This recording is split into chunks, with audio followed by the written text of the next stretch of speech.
Hey everybody, welcome to Geekoholics Anonymous, episode 164. I'm your host, Rico, here with my co-host, Mr. Dane Cody. What is happening, everybody? Mr. Dane Cody. Clearly has been enjoying the World Cup over in Russia. You know it, brother. That's my bad. That's my really, really bad, somewhat weird, I have no idea where you're from accent. Sounded kind of Russian to me, but I don't want to offend everyone over there, so I'm not even going to try. There you go. Awesome. Have you never been here before?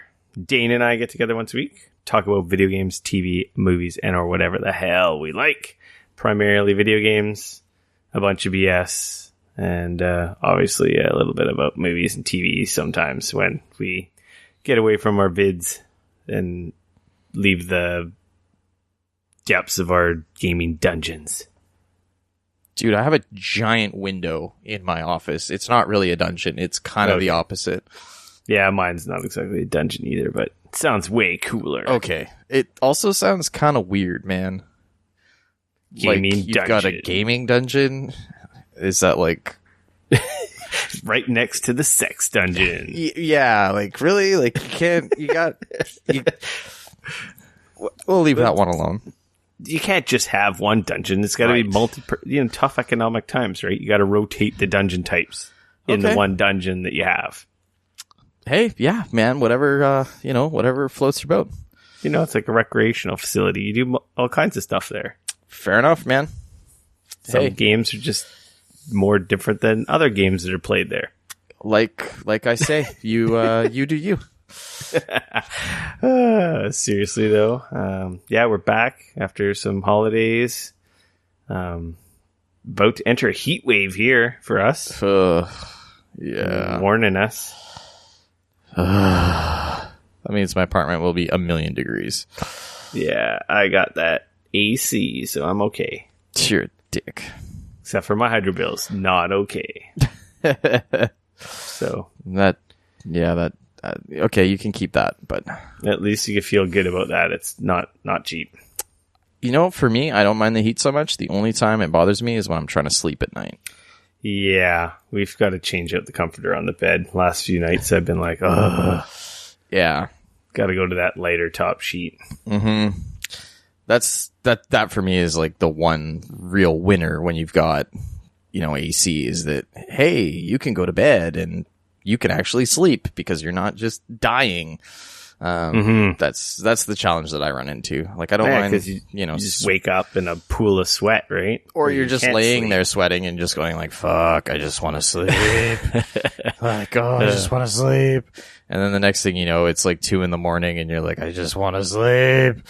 I should have just stayed up playing video games. Exactly. Oh man, that has definitely happened to me on more than one occasion. So I'm trying to think if I did anything eventful this weekend, but don't think I really did. I just partook in watching more soccer. The semifinals happened today. Next we chat, we'll have a new World Cup winner between France and Croatia. Yeah, be pretty exciting.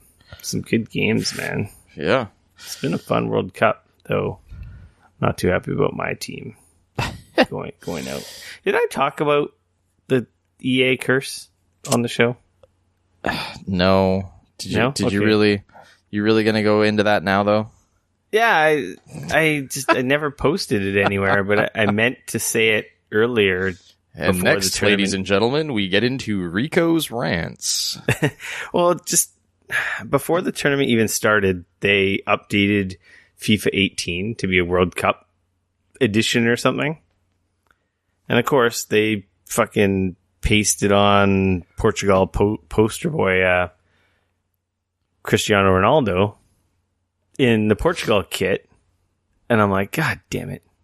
I had a feeling as soon as I saw that, I'm like, EA curse. We're screwed. He's going to have a bad year. And then he had a hat trick in his first game, and you were like, yeah, maybe not. And then beer. And then he didn't show up for the next 2. 3. Well, actually, he got a goal in the second game, I think. But either way, neither here nor there, that made me be like, God damn it, we're not winning. As much as I wanted them to, I just had this feeling in my gut because of that stupid thing. I'm like, no, EA curse, God damn it. Like he needs more money. Oh, well. Yeah. Moving along. Let's get into some what you've been playing. Yeah, that seems okay. What have you been playing, Rick? What do we do? I beat Hollow Knight. Yeah, a week or so ago. I've been playing some Mario Tennis Aces, some more of that. Okay. Not much more to report there. And then... Have you been playing that predominantly single player, or? Nah, I've been working through the story mode, which is just, it's fine. Okay. It's fine. That's kind of what I've heard. I haven't heard it's great. No, people have made it sound out to be like it's just bad. I don't think it's bad. It's just okay. I think we expected better. Okay. And it's just serviceable. Oh, that's kind of...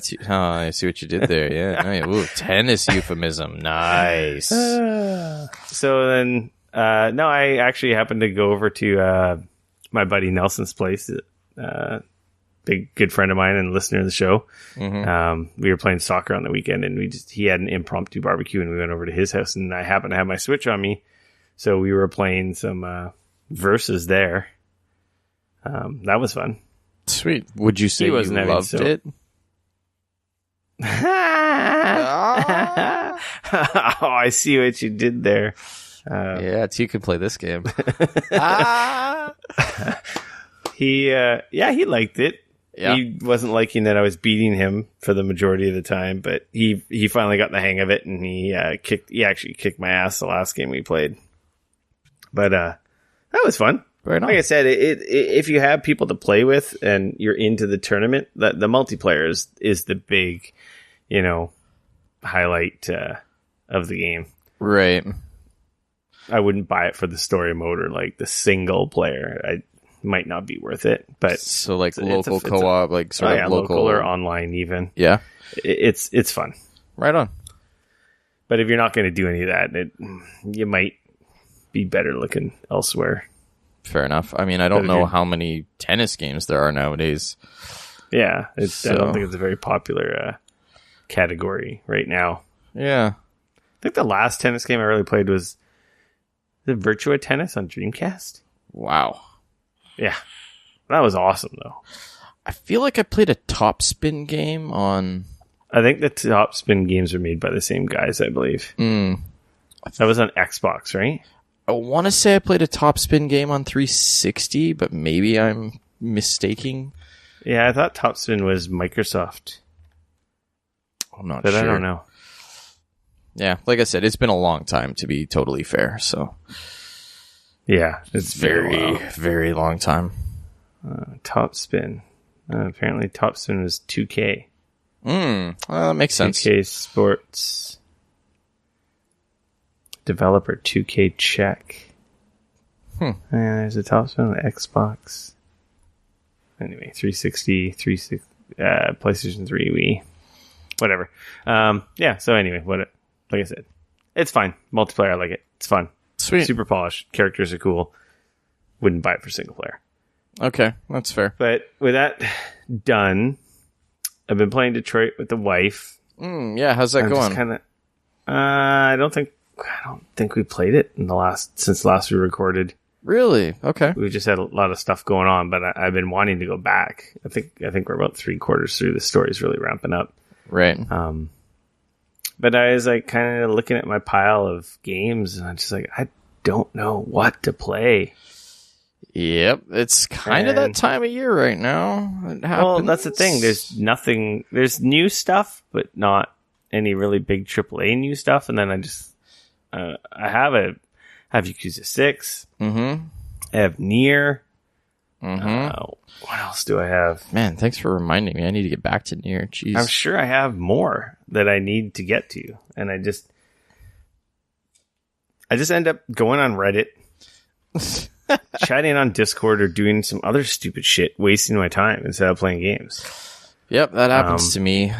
I find that happens to me sometimes on the weekends in the morning when my wife's asleep. I'm like, yeah, I'm kind of like relaxed, kind of doing whatever. Then the next thing I know, it's 11 o'clock, and I'm like, shit, I haven't even played anything yet. Like, what is when you my could have been deal? playing for a few hours. Yeah, for like 2 hours, and I'm just like, shit, like I gotta get my crap together here. Like, so yeah, I definitely know what you mean. Like sometimes you fall down like a rabbit hole of like, you look up something, and the next thing you know, an hour's gone by, and you're like, crap, like, whoa, I need to, jeez. So yeah.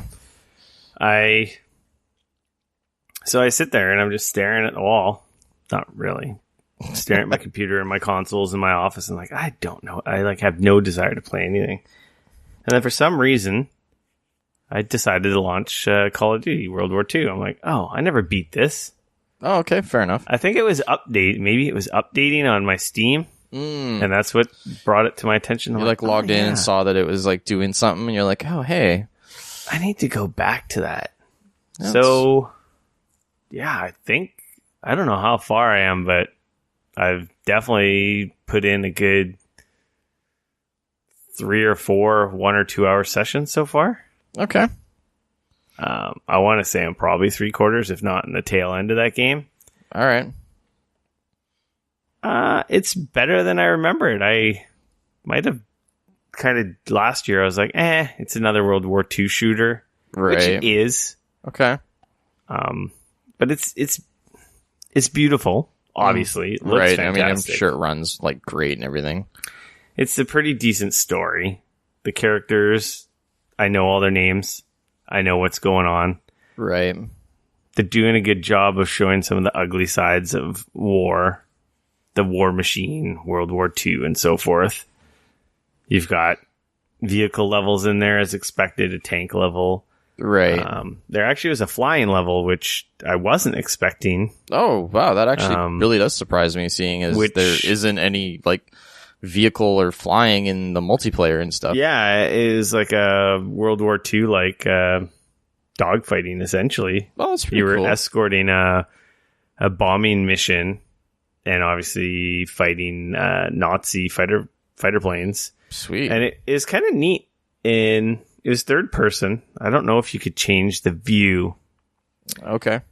But when you sped up and like got closer to your enemy that you were fighting, you had the ability to lock on to them, and the camera angle would almost turn into that cockpit nose view that they would show in the old school World War II like dogfighting black and white videos. Oh, that's pretty cool. You know, where you're seeing the gunfire and the other plane really close to you getting torn up and then like flying like out of control, blowing up, tearing apart or whatnot. Yeah. And the sound would even change. Can you picture those videos? Those World War II dogfight cockpit cam views? Yeah, I could pretty it much would go into know that. exactly and it was what like, you're talking about. I'm like, oh man, that's pretty cool effect. It wasn't the most exciting mission in the world. It was just kind of a different change and stuff, right? Yeah, kind of like nice. Defend the bombers from a couple waves of Nazi fighters. Right. But that view is really cool because I'm like, oh man, this is totally like those videos. That's neat. There's some pretty crazy set pieces in it, I must say, for a World War II game. I mean, that is what the Call of Duty games do very well. Oh yeah, that's the thing. It's like, and it made me realize, like, you know, Destiny's cool and all, right? Mm-hmm. And it's super solid shooting, super solid mechanics, and it's a fun game. Mm-hmm. With the exception of like the big boss in the last Destiny 2 expansion that you're writing down now. Yep. In Warmind. There's not a lot of, I feel like a lot of the missions don't have really crazy animated in-world set pieces, like of big ships exploding and crazy stuff happening around you. It's a lot of just over the air talking heads, even though they don't even show the talking heads. It's just all over radio, right? I think there was a bit of that in the Destiny 2, the first, like the very first mission. Yeah, the very first mission, and I think maybe the last mission or so. But it's like every mission in a Call of Duty has like some crazy, like, you know, big thing happening. Oh yeah. world environment like totally falling apart to pieces. It's also like all scripted and yeah, I mean, like it's obviously a very it's harder to different do thing though. Yeah, it's harder to do in an open world, but I feel like in the campaign stuff, some of that stuff's kind of sorely lacking. It kind of takes away from the oomph or the urgency of some of those missions in Destiny 2. Yeah, I hear Not that we're here to talk about Destiny 2, but that's what makes the Call of Duty campaigns cool, because you have these really crazy set piece moments, right? And that's what makes these games, partially the campaigns, fun. Right. Which, who knows if we'll ever get another one. So, I'm enjoying it. I'm going to finish it.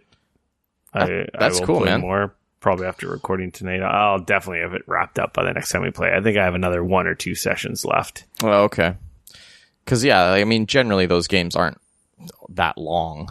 No, like 8 hours on the long side, I think, usually. I don't know how long this one is. Yeah. There's some new stuff that's a little different. Well, there's no wall jumping and double jumping, or wall running and double jumping, so not new stuff in quotes, but for the franchise, like, you've got squad abilities is the big thing that's different in this. So each of your squad mates, depending on if they're with you or not, they have different abilities that unlock over time. They're kind of like on a cooldown. Okay, interesting. One guy will give you, your medic buddy will give you health packs. Your captain or commander, whatever the hell he is, will give you ammo. Another guy will spot enemies. Another one will give you marking smoke for air artillery strikes. Okay, yep. Stuff like that. And then, like I said, this is like a cooldown. I think they charge up quicker, too, when you're getting kills. Sweet. And then there's also, like, heroic moments. Like, guys will be, say, fighting an enemy, and, like, they'll be, like, wrestling back and forth, fighting over a gun, and if you take too long, the enemy will kill that squad mate. They're not necessarily squad mates, they're usually just red shirts. Oh, okay. I was going to say, wow, like, you can actually lose your squad mate? That's crazy. I don't think you can. I think they're just unnamed. Oh, okay. They have so many of those per mission, they're almost like collectibles.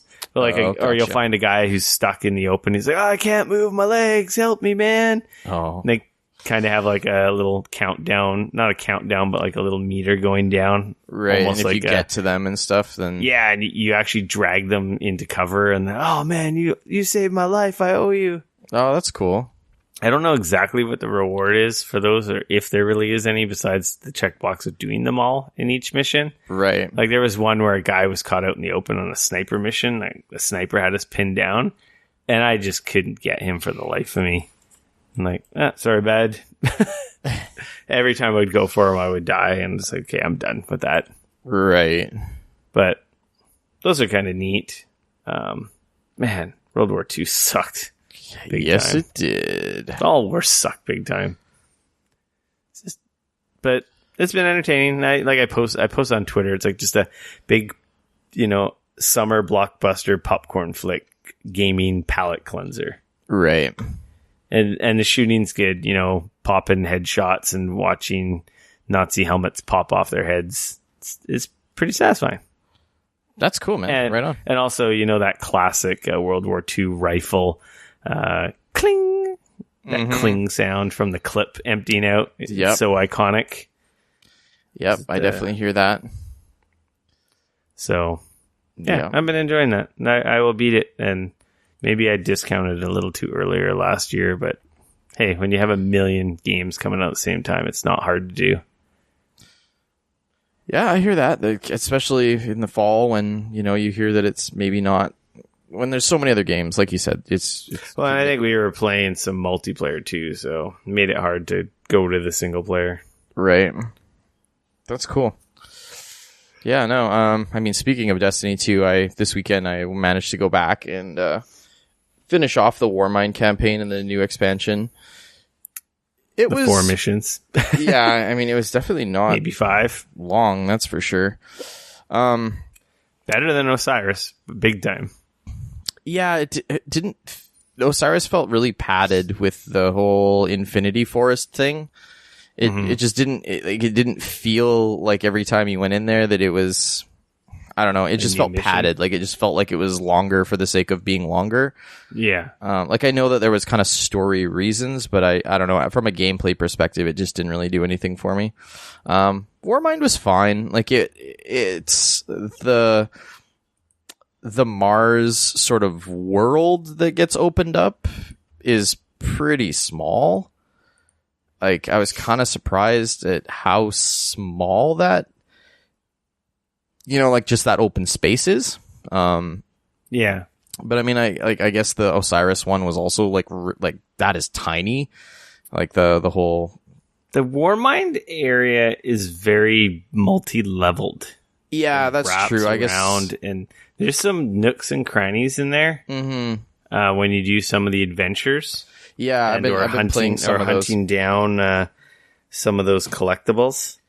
There's some areas that I've been in. It's like, I never came in here during the campaign. Like little server rooms in different areas of Rasputin. Yeah. That are really freaking cool. Yeah, a lot of that was really neat. I thought the story itself wasn't bad. It was fun. No, it wasn't bad. It was just really short. Yeah, and it just felt very like Destiny. I don't know, like, and I feel like they had this set piece, Rasputin, and they started off with this really neat thing where they were like, yeah, like they started the story off really strong, I felt. But then it ended kind of weak. I don't know, like Rasputin. Ended. Yeah, and Rasputin never really felt like he was such a huge part of it. Like yeah, I don't know how to explain it. It's like at the beginning, he kind of felt like he was a part. Like he kind of steps in almost.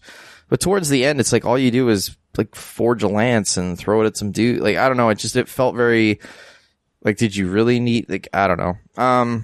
It was fine. It was fun to jump back into Destiny because, like, obviously I hadn't played it in a few months, and it's always that reminder of like just how good the shooting and the movement and all that like is in Destiny, especially on PC when you're playing it, and like, and I feel like they've smoothed that game out. Like I feel like they've optimized it better now. It runs like really smooth. I was really surprised at like how well my frame rates and stuff were, which was dope. I will say some of the stuff, it felt, once you get close, this expansion I think felt very, it reminded me a little bit more of Destiny 1 for worse, I think, in certain ways. I think what I'm worried about is I keep hearing about stuff that like Bungie and these guys are talking about doing in Destiny 2. And they're talking about essentially making it Destiny 1. And I'm not going to lie. For the most part. as somebody who definitely enjoyed Destiny 1, that game had a lot of problems. And I feel like the stuff that they want to bring over are those fucking problems. And they're bringing it over and they're like, oh yeah, this is what we did in Destiny 1 and this is what people are. And I'm like, no, what the fuck are you doing? It's not what it's what their most hardcore player base wants back. Right. And I guess like for me, the random rolls and a bunch of that other stuff. Like that is kind of not what I want. And I really started feeling that. I felt like with this, when I got close to, like, I felt like my level, like my weapon level and stuff, like I ended up in the Osiris stuff. I jumped in the game. Obviously, like they bumped the level cap up and they increased like the, all that kind of stuff. So it was very easy to jump in the campaign, play some stuff, and manage to get armor and manage to get weapons and manage to get a bunch of that stuff that put me like at a good pace through the campaign. Like at no point did I feel like, okay, I got to stop the campaign and go try and run around and do a bunch of other stuff to try and like get my level and my equipment up high enough to continue on with the story. And that totally happened to me several times playing the Warmind stuff, where I was like running around trying to do like public events, hoping that like some good shit would drop for me. And then it was like these tiny little drips of fucking gear and armor. And it was just like, okay, and then this dropped, and ooh, my power level now went from 319 to 320. Like, whoop-de fucking do. Like, you know what I mean? But it was that tiny trickle that I felt like they got wrong in Destiny 1, and I feel like that's coming back in this in a bad way. They definitely brought the grind back. And like for me, that's off-putting. Like it doesn't make me want to jump back in and play a bunch more Destiny 2. I see that, and to me, it's just like, oh fuck, if this is where this is going, I'm gonna jump in, I'm gonna play the story shit, and I'm never gonna touch it again, because they're gonna make all of the shit that I'm gonna want to get, and I'm gonna want to play. It's gonna be way too fucking hardcore for, you know, somebody like me to just come along and enjoy. It's because I'm not fucking playing every single week. I'm not doing the Nightfall. I'm not doing the raid constantly or raids constantly. Like I'm not trying to, you know what I mean? Like I just want to jump in and have a good time and not feel like I need to grind the fuck out of the game in order to get all that stuff. And that was one of the things that I disliked greatly about the first game, is like if you walked away and they like released some stuff, and here everybody else was like, oh, well, you want to play the raid or you want to do this stuff with us. Oh, well, we need to grind you out all these levels so that we can get you the proper gear. And it's just like, that's not what I want to fucking do. Yeah, you're like, I'm good. Yeah, exactly. And I see Destiny starting to go that route, and I'm just like, oh man, I don't know if I like this anymore. So anyways, I did play through the Warmind. I did enjoy it. Obviously it was included in my purchase that I purchased. Would have I purchased it separately, like for $20 or whatever they're asking? Probably not. I think as part of the season pass or whatever, it's fine. But yeah, so I played some Destiny. I know I talked about it on the podcast last week that I picked up some Metal Gear Solid 5 on PC. I grabbed, because there was a Steam sale on, I grabbed the pack that also included Ground Zeroes. It was like the Metal Gear Solid 5 definitive pack or whatever that included Ground Zeroes, which was nice because the Ground Zero install was like 6 gigs instead of like 70 gigs. So I was like, you know what? I'm going to install the Ground Zeroes, play that. If it controls like dog shit on computer, then I'll just ask for a refund on the game, say I hated the control scheme, and I'll call it a day. Turns out they did not fuck up the controls with mouse and keyboard in that game. They're really good. For somebody like me, who every time I would get into a kerfuffle, I would felt like I was fighting the controls to like shoot dudes and to do stuff. Playing it with a mouse and keyboard was like a breath of fresh air. I'm looking forward now to jumping in and actually like playing through Metal Gear Solid 5, the like Phantom Pain now. I feel like it would be weird to control the mouse and keyboard, but it was a little bit initially, but it works really well. It's, you know, being able to look around so much quicker is great. Being able to like fucking shoot dudes super easily is amazing. For when you fuck up and like soldiers come running, it's so much easier to like run away and hide and like shoot a couple guys and like deal with it. That's for me is the big thing. Like I love this last Assassin's Creed game because when I fucked up and all the dudes came running, I didn't feel like, oh shit, I need to like restart this entire thing over again because that's it, I'm screwed. And I feel like Metal Gear Solid 5, some of the missions in the Phantom Pain felt like that to me. And so I feel like now with the controls being a little better, I feel like that won't be as much of an issue, which makes me kind of excited to dive into it. Well, you're saying it's easy to shoot guys with the mouse and keyboard. When I would do the vehicle sections in COD, I would, pop on my Xbox controller. Yep. And then I would the mission would be over and I'm like, oh, I'm still on the controller. And I'm like, oh, this is so much harder. And I go to mouse and keyboard and it's kind of just like click, headshot, click, headshot, click, headshot. Yeah. And I'm like, oh my God. It's so much easier. Oh yeah. So that was cool. I was really impressed. I was really surprised, cause a bunch of PC ports that I played, I was just like, what in the shit is this? This is... Yeah, some of them are just bad. They're really bad. I will say, that is one area of Metal Gear Solid 5, at least Ground Zeroes, that needs work, is the way that you... is the menus actually on PC.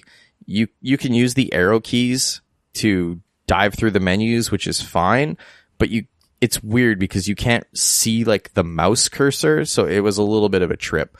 Initially, I was like, oh no, is this real bad? And then I realized, like, no, it's just those menus. The rest of the game is fine. So that was good. That was really nice. I also played a game called Kona. Yeah, I'm like, what is that? I got it on a Steam sale. I think the winter Steam sale, actually, because it's been in my like Steam library for a little while. It's a first-person adventure style game, kind of, with some survival elements. So it's a little game. It's not a huge studio. They are based out of Canada. They're a Canadian studio based out east. Oh, it's talking about your Canadian devs, you Canadian lover, man. Yeah, I live here. It's so bad. It's pretty cool. It's neat though. It's super cool. So the premise of the game is you play a private investigator.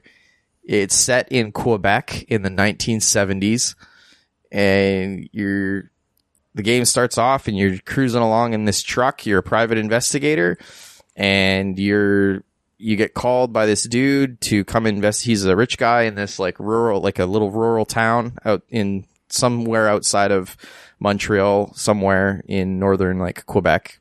And it's the winter time. You're cruising along out there, and you get into a close call, and you almost hit somebody on the road, and you kind of crash your truck. And you wake up, and it started snowing. Like you're kind of like the snowstorm has kind of rolled in, and there's like snow on the ground.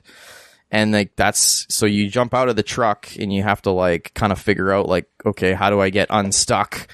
And that's kind of where the game sort of kicks in, and some of this stuff is kind of neat. Like there's a survival aspect of it where if, for example, you're outside and you're running around in the snow, you're going to get cold.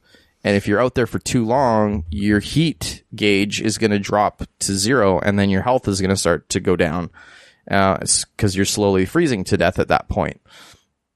So there's like, it's not heavy. It's not like this crazy heavy meter where it's like the survival stuff is like super crazy, but it's kind of a neat something that you have to think about. And so the premise of the game is essentially you end up pulling into a gas station to put gas in your truck, and the guy that has hired you to come out here and figure out who's been vandalizing his shit, you find him dead in the gas station and nobody's around. And so from that point, it's kind of like you're trying to figure out like, what the hell happened to him? Where the hell is everybody? And what's going on? And it's cool because you can like, you actually jump in your truck and you drive it around to like these different places.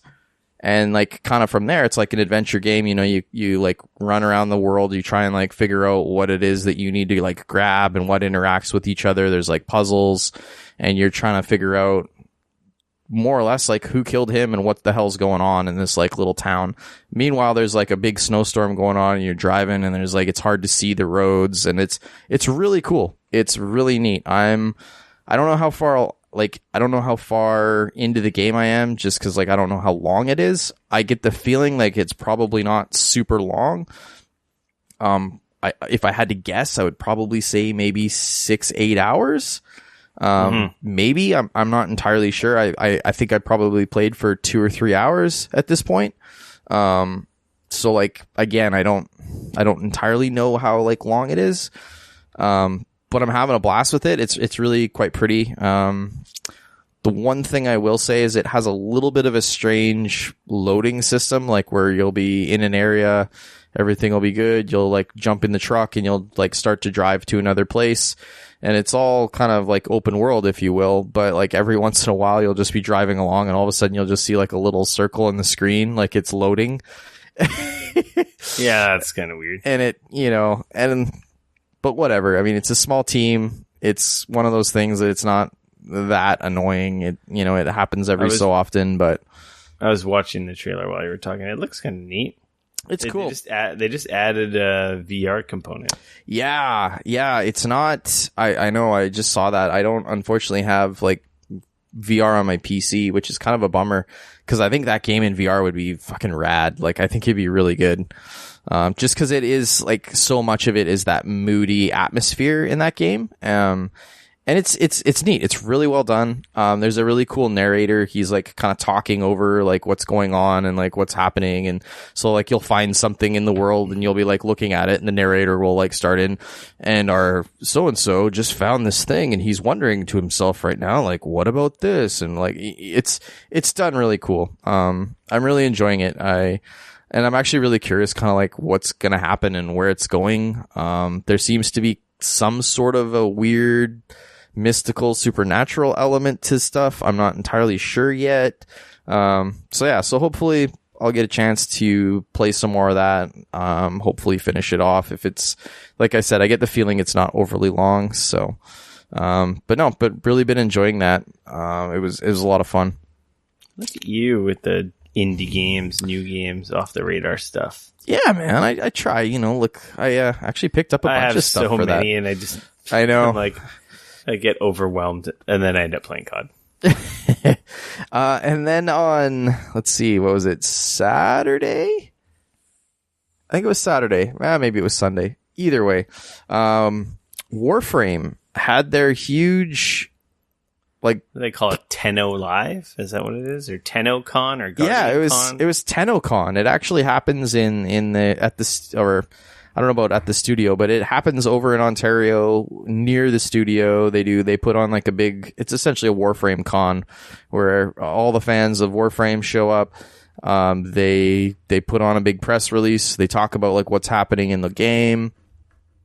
If you tuned in and you listened or you watched for at least 30 minutes, they gave away free, frames, and they were like the prime frames in the game, which are like the regular frame, but like buffed a little bit already, which is pretty rad.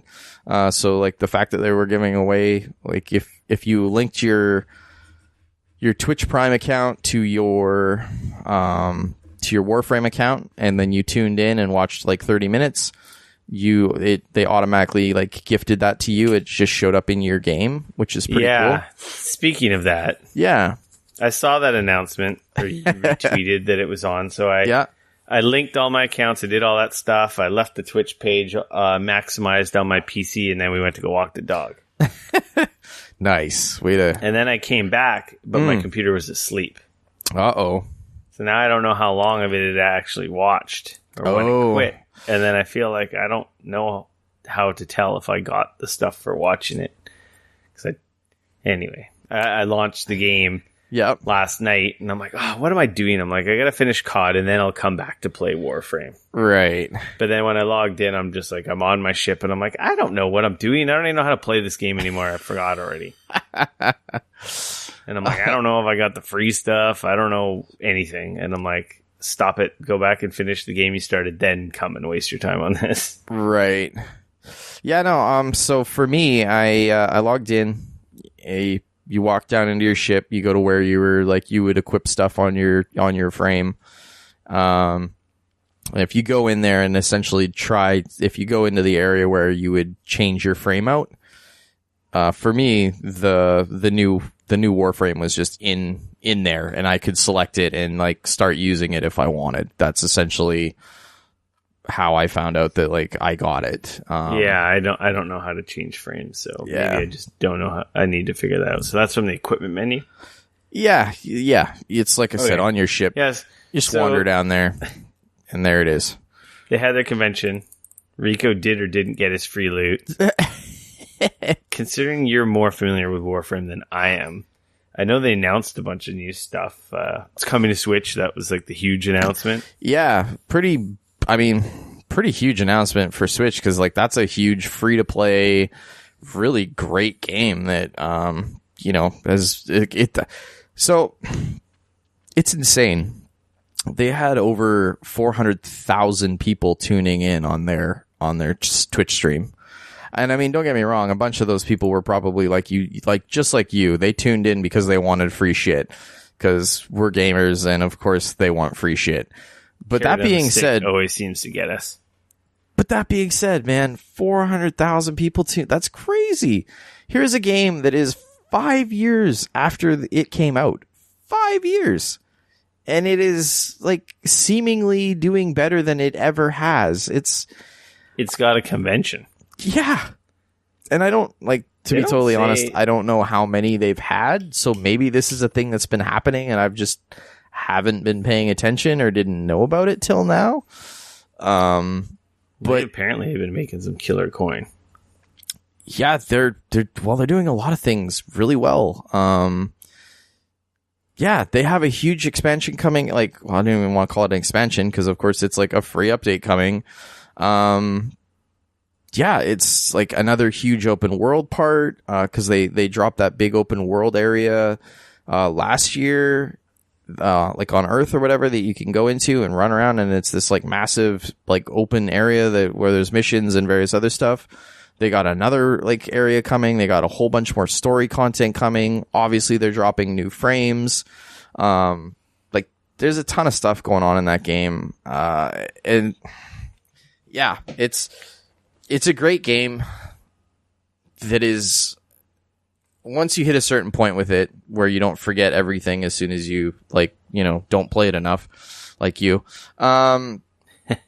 It's a great game because you can kind of jump back in and just keep trucking along. Like it's a little bit like an MMO in that regard, where there's always stuff going on. There's always missions, but at the same time, you can kind of always jump in and like there's story missions and you can just kind of keep working on your story and your campaign and those types of things. Right. Yeah. That's what I got to do. After I'm done COD, I want to jump in and it's cool, man. That. Being a space ninja is fucking rad. Yeah. Space ninja sounds pretty freaking cool to me. And like I've said before on the show, like my only real complaint with that game, and I don't know how, and obviously it doesn't seem like it's hurting them, but for me at least, the only complaint that I have is that when I look at an area, I see it'll show enemy level 11 to 22 or 11 to 17 or something like that, or 11 to 15. And I have no idea what that means in regards to, like, I'm like, okay, well, my frame is a level 30. I'm maxed out at level, like, it's a maxed out level 30 frame. And my weapons are maxed out level 30 weapons. Now, can I go in there and wreck shop? Or is this going to wreck me? Do I need better level 30 weapons with better mods to go in there and do that? Like, I don't know. Like, and that's my only complaint, really, with Warframe, is that there's a cool progression system where, like, I know, obviously when I level up my frame, like, it slowly gets better and I can add more mods to it and so on and so forth, which is great. So there's that progression for me that I know that I'm getting better and so on and so forth. But when I look at my map, I don't really have any indication of how hard, because the problem is like some enemies at level 10 can be really hard and some enemies at level 20 are hard. So it doesn't so just having enemies at level 12 seems like you missed the part of the tutorial that explained it. Unfortunately, this is not, I don't think I did. Cause I'm sure the answer's out there on the internet. When I've looked online, because trust me, I have definitely searched for this. A lot of people have more or less said like, oh, yeah, no, like, you just, after playing for a while, you kind of you get a feel for like how strong enemies are at certain levels. And I'm just like, that doesn't seem like a great solution to the problem I'm having. So I don't know. You get somebody listens by trial and error and dying. Yeah, like, so somebody out there like has an answer for me that's a little bit more like, oh, well, if you're level 30, like, you should have no problem taking on level 25 dudes or level 50 guys. Like, by all means, feel free to please message me and let me know, because that is the only aspect of that game that I feel like they need to do a better job. Like, if they could set it up so that, like, hey, even if there was like a bar underneath, like, I don't know. And I guess part of the challenge is that your warframes are built hugely based upon the mods that you have installed. Like, yes, your warframe levels up, but really all that does is allows you to add more mod slots. And it's the mods themselves that are the things that level up and make you stronger, that add augments, and that actually those are the things that actually change and make you stronger. So I do understand that it's hard. So like I see these levels on the enemies, and even though I have a level 30 frame, that kind of doesn't necessarily mean shit. All that means is that I can put the maximum amount of mods on it. But as to whether or not my mods themselves are max level or whether or not they're leveled up all the way, because like there's different levels of mods, and some of them you can augment higher and higher to make them like much stronger. Like, for example, you can get a mod that will give you, say, 20% higher, like, armor. And then you can increase that mod. So at level 6, you've got 80% higher armor. And at, like, level, 8, you've got 200% armor or whatever it is. Like, it bumps up your armor huge, right? So depending on how you've got that set up, you could, even though you have that mod enabled, you could have 20% armor, or you could have 120% extra armor, like, which is a pretty dramatic difference, right? So I definitely understand that it would be difficult to try and figure out a system, and maybe these guys are just right. Maybe I just got to get good. I don't know, but that's the one thing about Warframe that I'm constantly kind of fighting a little bit, where I'm like, oh, this mission, like, it looks like I should be able to do that. Should I be able to do that? I don't know. Well, I guess we'll try and find out. That being said, like, there hasn't, like, really been a spot that has, like, totally wrecked my ass, and I've been like, oh shit, I definitely was not the proper setup for that. So seems like you might need a Warframe Sherpa. There you go. Something like that. That is not me. Yep, it's not you. I don't even know how to get off the ship, man. You gotta go to the front, you gotta go navigate somewhere, dude. I figured. Okay. That was one of the things they announced, right, in this expansion, was like ship combat. Yeah, you're gonna be able to like increase your ship and like change. You're actually gonna be able to get like a fleet together and like fly around the galaxy and wreck shop. Seems pretty cool. Like, they're really, the changes to that game are crazy, man. So yeah, I don't know. That kind of made me want to jump back in. So I totally jumped back in and played a bunch of Warframe, because Warframe's rad and being a space ninja's dope. So, and that's pretty much all I've been playing. Cool. Yeah. I think that was everything I've been playing. I'm going to get to Warframe after I'm done COD. You've said that for the last, like, 6 to 8 months now. That kind of video made me kind of excited. Yeah, there's a lot of cool shit coming out. Man, I gotta go play Yakuza 2. And I gotta say, now I have, like, I think 4 Warframes. So, like, now I've got one that's all maxed out. So now I kind of feel like I should go back and, like, start a new one and, like, leveling it up. Because that is the thing, right? Like, with that game is that you get frames and you get weapons and stuff, and then you level those up to level 30, and then you max your mods out, and then, like, you kind of start it all over again with, like, new weapons and new stuff, which allows you to, so on and so forth, which is pretty cool. So that's kind of the loop. And now I have, like, 4 of them, and, like, I think 3 of my frames are all prime frames, which is pretty cool. So nice. I have the Frost Prime frame right now, which is, like, kind of a Frost Mage type dude. He's got, like, massive amounts of armor, and he's got some pretty wicked, frost abilities where you, like, freezing dudes really and stuff. Cool. Yeah. The one that they gave away for watching the video, the Alpha Prime frame, is pretty cool. So it looked cool in the pictures they posted. Yeah. So with that, I'm gonna say let's move on to some news. News. ArenaNet fires 2 Guild Wars 2 writers over Twitter exchange with YouTuber. This kind of tore up the internet a couple days ago. Right. Basically, a writer. What's her name here? This is such a shitty Jessica situation. Price, a female writer. She's been with ArenaNet for more than 13 years. Yep. Who writes on Guild Wars 2, is kind of posting on social media like a little bit of a behind the scenes her process working on character design for an MMO, namely how she does work on Guild Wars 2. Yeah, and some of the challenges, like she was getting into like how it can be challenging to write sort of these open-ended characters when everybody is running around in the world, and you've kind of got to think about various different things and how that can affect the story and so on and so forth.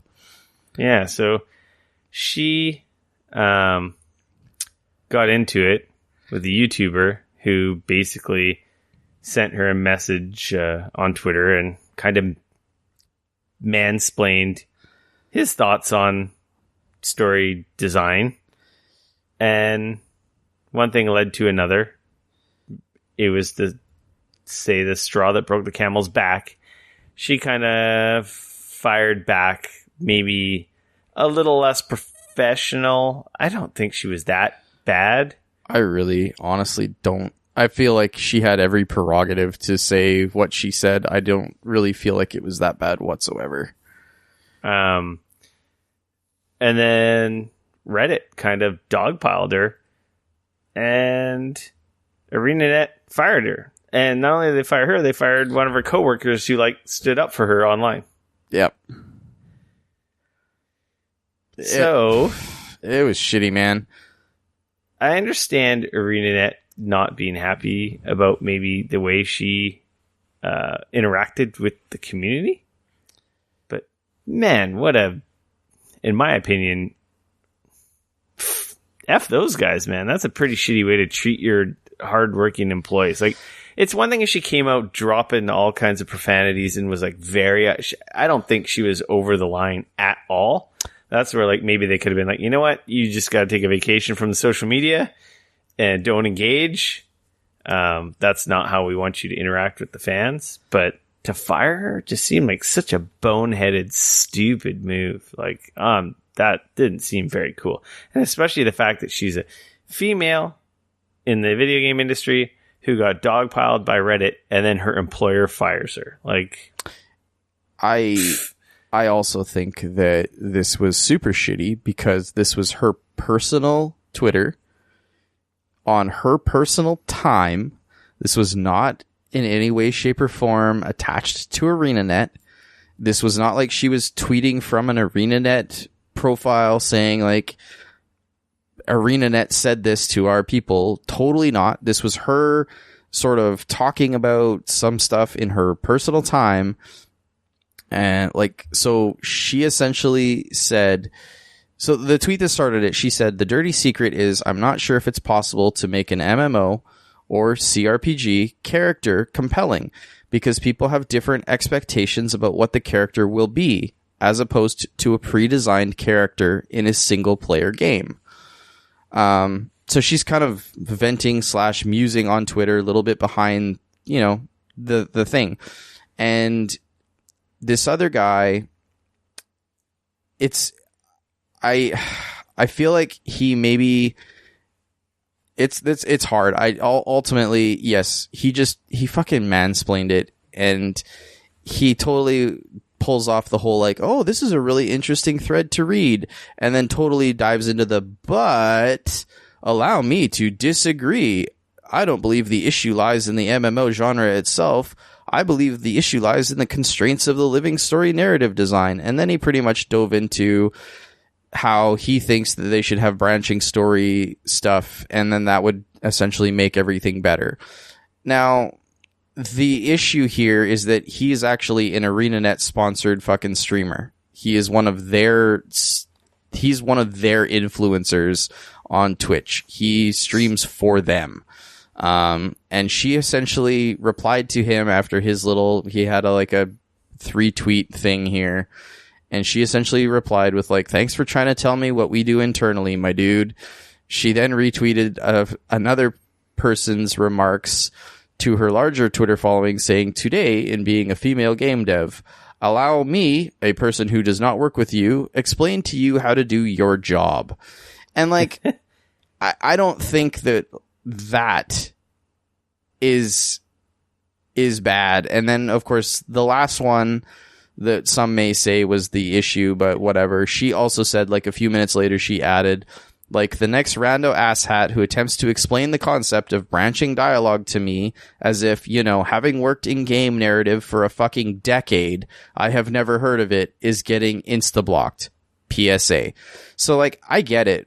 She's, you know, obviously this is like a route that they decided not to go with in their game for whatever reasons that they decided to do.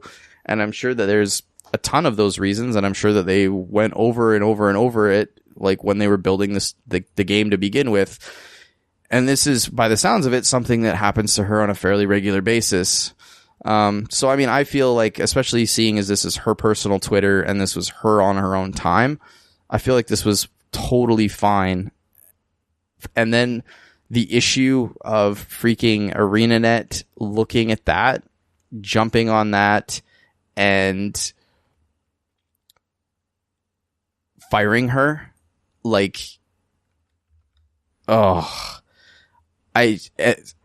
and then essentially, like Reddit piled on, like you said, people got a hold of ArenaNet,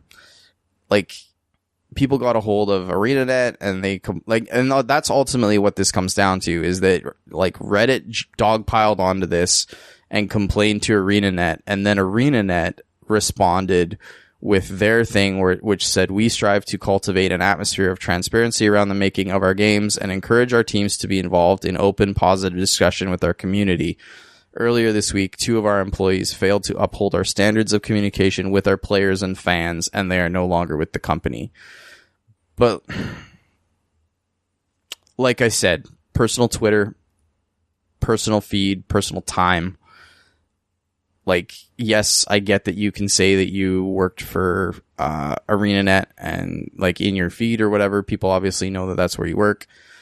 I think that this whole thing is super shitty, though, because instead of, you know, even ArenaNet coming out and saying, like, look, maybe her response was a little bit short, you know, at the end of the day, like, that's her prerogative. Like, that's her personal Twitter. You know, we do not necessarily agree with the statements that he has made in this particular case. But that being said, like, I feel like they should have stood by her. And when one of her coworkers, who is like one of her writing partners, stood behind her and said, like, hey, like, this is, like, he said something. Somebody was complaining about her, saying that she was playing the gender card, and he said, here's a bit of insight that I legitimately hope he reflects on. She never asked for his feedback. These are our private social media accounts. Imagine you're an astronomer and you start sharing some things you've learned in the last few months since you began a research project observing Saturn, only to have observation techniques explained to you by a layman. And later he added, today is a national holiday. It is our day off. After working hard for months on our most recent content release, if I'm being embarrassing and unprofessional, it's because I'm enjoying a beverage in the sun in my backyard, and this nonsense is being directed at someone I respect. Jessica is great at her job and deserves to be treated with respect, was the gist of what I was reacting to. And it's just, I think that ArenaNet firing both of them, I think, is super shitty. I think it sets a super shitty precedent, so that now all the whiny crybabies are going to come out of the fucking woodwork whenever somebody does anything they think is wrong for them. What it's going to do is it's going to make a lot of devs that have been vocal that aren't indies. Yep. Are going to be like, hit the brakes. Yeah, I'm not risking my livelihood to fucking make fans happy. I just think it's super shitty. Why would you? I wouldn't. If I was a dev and I used to interact with the fan base and they love me right now, but for the one time I slip and say something and I could potentially lose my income, lose my house, lose my home, not make a mortgage payment because of one stupid sentence on stupid online because someone decided to target me because I said something they didn't like. Bet you this is going to put a lot of devs that don't run studios are going to pull back. They're going to be like, oh, I ain't taking that risk anymore. So, you know, it's like a saying I like to say, my parents would say in Portuguese, bem feito, which is like, good job, well done. Yeah. Like, This is what you get like now. So fans love interacting with devs. If anything, I think is going to push this relationship backwards because, like I said, super bad precedent to set. And so the last tweet that Jessica Price made about this whole thing was, since we've got a lot of hurt man feels today, let me make something clear. This is my feed. I'm not on the clock here. I'm not your emotional courtesan just because I'm a dev. Don't expect me to pretend to like you here. The attempts of fans to exert ownership over our personal lives and times are something I am hardcore about stopping. You don't owe me and I don't owe you. And I think that is fucking bang on. I think that the way that people have, I appreciate that fans love things that they love, but the whole freaking out. I mean, like we talked about this before. I mean, a perfect example is, this is coming up again since we talked about it about a year ago when everybody freaked the fuck out about the whole, the BioWare, oh no, the animations in Mass Effect. Oh man, and it was a girl who did it, and they they dogpiled that girl, that friend of yours. It was insane, and people just, it's a fucking video game, people. What the hell is wrong with you? And the way that people have been pushing and prying and just dogpiling and just treating people it's weird. They love this thing supposedly so much. And yet the people working on it, they treat them like absolute shit. And that, you don't do that if you truly care about these people that are building this thing that you love. I appreciate that you're, excited and you love a thing, but that's just shitty, man. And I think that we need to get this doesn't help that stop. If anything, fans are like, shit, we can dogpile people all we want now. And we're already starting to see this. We're already starting to see people releasing letters that they've received to inboxes because people are feeling oh, I got my feelings hurt because this dev of yours wasn't nice to me on fucking Facebook or Twitter or whatever bullshit social media they thought. It sucks. And as a gamer, it as somebody who loves video games and loves the people that build them, building and making video games is fucking hard. And having your fan base act like this only makes it worse. I can't imagine being a dev, building a thing that I'm loving, I'm putting passion into, and it's a team of us, and we're doing this thing. It's taking us fucking years at a time to do. And then you have your fan base that is just spitting in your face, threatening to fucking kill you and your family and lop your head off and do horrible things to people that you care about and that you love and fellow devs, all because you changed the reload speed by 0.5 fucking seconds or 0.05 seconds in a Call of Duty game. What the fuck is wrong with people? And this, by ArenaNet doing this, in my opinion, you're not helping that problem. If anything, you're encouraging it. No. I love Guild Wars 2. That is an awesome game. I have sunk hundreds of hours into it. And I will never play it now for sure. That's the shitty thing, is we're talking about a game built with a huge studio, everything else. I like that game. I love, obviously what they've built. But this now, it makes me want to uninstall it and not install it again if ArenaNet is going to be like this. That just sucks. I really, really hope that these guys end up somewhere where they're appreciated and where they can talk and where their place of work isn't going to fire them because, this is an interaction that they had in their own time. And and I understand other people can come back at me and say well, what about all those people that they say and do things on their own time and on their Twitter that gets them fired? And it's I feel there's a bit of a line. If you're a Nazi and you're an asshole and you're showing that on your Twitter, by all means, you deserve to get fired. If you're a dev and you're voicing some opinion and you have somebody being a jackass to you and you're just tired of it, I get that. I get that. When you're a professional and somebody is sitting there trying to argue with you and you're just you've had it all the way up to the top with just people trying to tell you how to do your fucking job, when it's this is what I do all day, every day. I get it. And to be fair, I think that she handled it very well. And I hope that they end up somewhere that doesn't treat them like this. And I really hope that ArenaNet sits back and takes a long, hard look at like what the fuck they are doing with this, because this, in my opinion, was like handled so badly, and they look like dicks. So, yeah. Yeah, I don't agree with it at all. Pretty crappy situation. I guess we'll, in the coming months or days, this might have more to report on. Yeah. We'll see. Anyway. So moving along. Yeah, for sure. Bungie teases the Destiny 2 Moments of Triumph. Similar to Destiny 1 every year, or every year or season. I don't know what you want to call it. They would have a checklist of stuff to do in game, and then you would get particular it was more just emblems, and if you got them all, you could like redeem a code online to order a t-shirt with your handle on it. Right. This event seems a little more advanced in that you get points for completing different milestones in game, and at different levels you can redeem them for different rewards. Like you get this really cool looking ghost shell, Sparrow, one of the like speeder bikes. Mm-hmm. They have the t-shirt reward again. Okay. Wow. Right now, currently with in-game events that exist, there's only like 225. You can earn up to 400 points. Interesting. Okay, so it's point-based this time? Yeah, and right now there's only 225 you can earn from doing in-game stuff.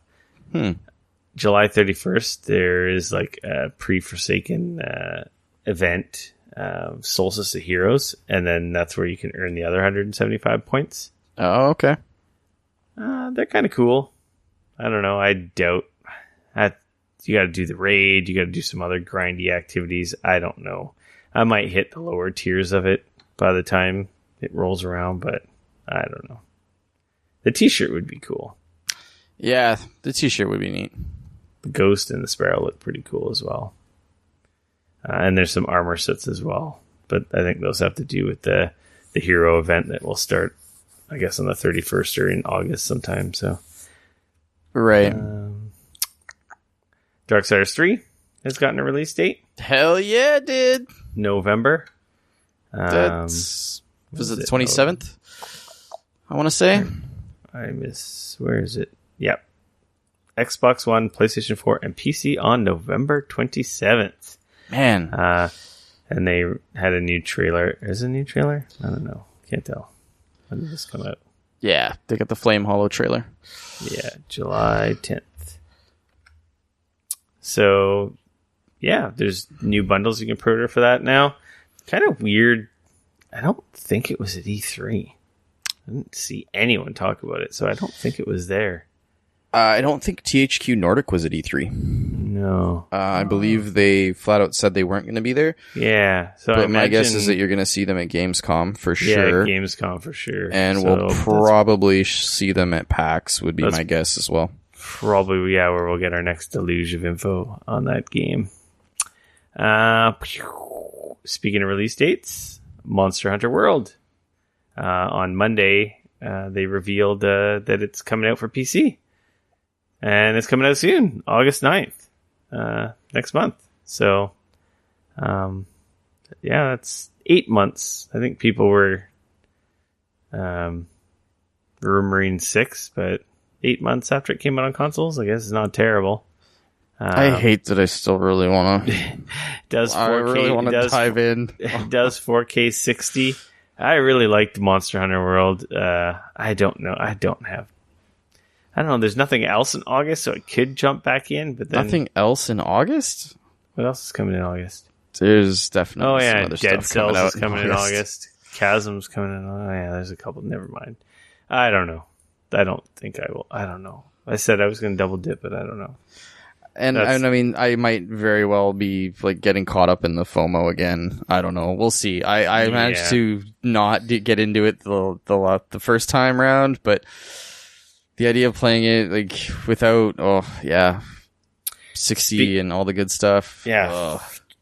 It looked just so beautiful. We'll see. Speaking of Chasm, we got another release date on this release date train. Chasm's like an indie, procedurally generated Metroidvania that we've seen at PAX for like the last 5 years. It's got like a 16-bit kind of aesthetic to it. Mm-hmm. It looks freaking cool. It got a release date, PC, PlayStation 4, and Vita on July 31st. I don't know if it's crossplay or not. If it is, I might have to whip out the freaking Vita for this one. Ooh, this might be a really good Vita game. There was a post on the PlayStation blog explaining how the game works. Yeah, it's like a mix of procedural generation and handcrafted rooms. Yeah, and so no two playthroughs are the same, but you can get codes for your game and share them with your friends so they can specifically play the exact same version you did, which is kind of really neat. That's pretty cool. And then there's, like you said, there's always like handcrafted sections between the random parts that will feel very similar because, obviously you got to get the new ability or the new this to get to here to get to there. So, right. It looks really cool. I will definitely be picking that up. And that comes out the 31st of July. So, NVIDIA has announced that they're bringing the GeForce Now to Shield. I'm kind of surprised this took them that long, to be honest with you. Well, yeah. Speaking of which, this is one of the things I saw at E3, and it was actually embargoed. I couldn't talk about it. Oh, okay. I played GeForce Now on the Shield, and it was pretty freaking sweet. 1080p 60. I was playing the new Tomb Raider.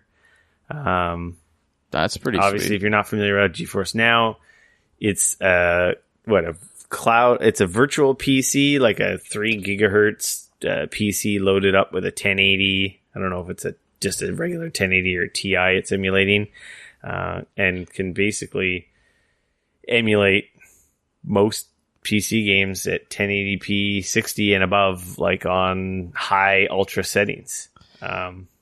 That you stream to either a PC, Mac, and or now the NVIDIA Shield, which obviously seemed very obvious. I don't think it's available yet, is it?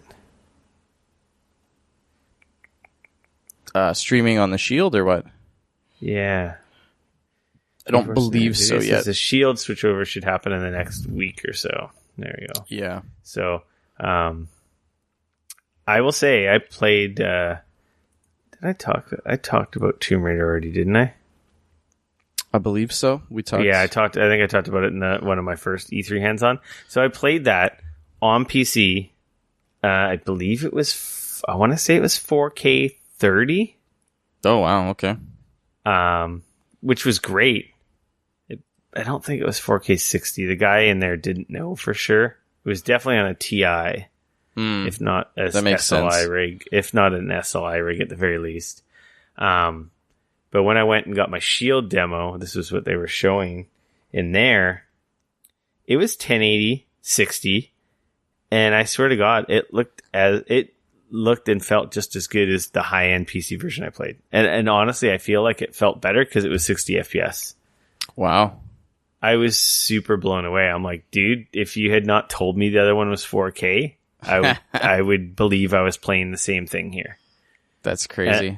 And the thing is I was streaming it. Yeah. Like, that's crazy. I was super impressed. I'm like, wow. Like, this is pretty awesome. I mean, we've talked like that and said, like, man, like if you have the internet and if as long as NVIDIA prices that properly, that is going to be a so still beta awesome and feature. Still beta and still no word on pricing, because that was the first thing I'm asked him. I'm like, when is this? What's it going to cost? I'm like, if it's $10 or $15, I think you have me. If it's this rumored by the hour thing, forget it. I said it's dead in the water. And I'm talking to the devs. Yeah. Of this platform. But, Were they? Being honest, I mean, right? were they able to? No, they said actually- nothing. They said there's going to be news soon. Oh, They okay. didn't I was gonna allude to- say. My guess is they probably went like, I don't know. We'll find out soon or something like that. But well, that's what they did say. Like, Yeah. we'll have more information soon. It's like, Yeah. they're obviously going to, I don't know if they figured it out, but you think it's not that hard to figure out. Just say, I guess the problem is they're one of the, first. I guess PlayStation Now is kind of a streaming service, albeit one that people don't really care for. Well, here's the thing. There's a difference though. So there's actually quite a few other streaming services. Like you said, obviously PlayStation Now is one of those services, which is fine for some people. The difference in this particular case is that you're not paying for a backlog of, like, you're not paying for a catalog of games. For access to your games. Yeah, like you're playing the games that you own. All you're doing is essentially streaming them from a PC in the cloud. That's what the great part about it. So, I mean, I've talked about it on the show before. Like, I'm able to log in to GeForce Now on my work computer, which is like has virtually no graphics card in it whatsoever. And yet I can play Far Cry 5 at 1080p 60 at work, and it looks and runs beautifully. And there's no way I would be able to do that. Yeah. And that's the difference, is because you're literally connecting to that machine in the cloud, logging into your account, like your stuff. Those are your games, those are your saves, everything like that. And then you're just essentially streaming the video feed and the controls back and forth down from you to them. Whereas the other services, like the PlayStation 1 and stuff, you're essentially paying them to connect to their service, but they also have a giant backlog of catalog of games that you're paying to play at your leisure. So that's kind of the differentiating factor here. And it gets a little bit confusing because, at least previously, I'm not sure if it's still around or not, but I know NVIDIA also was doing a similar thing with GeForce Now, where they were like allowing you to access a catalog of games through their service that you were then able to stream. And of course, they kept the same name for both of these things because that won't be confusing whatsoever. But literally the one that we're talking about is you're not paying them to play their catalog of games. You're literally accessing your games from anywhere and playing them. And it doesn't matter what you're playing them on because they're being streamed down to you off of a sweet machine, and they look great.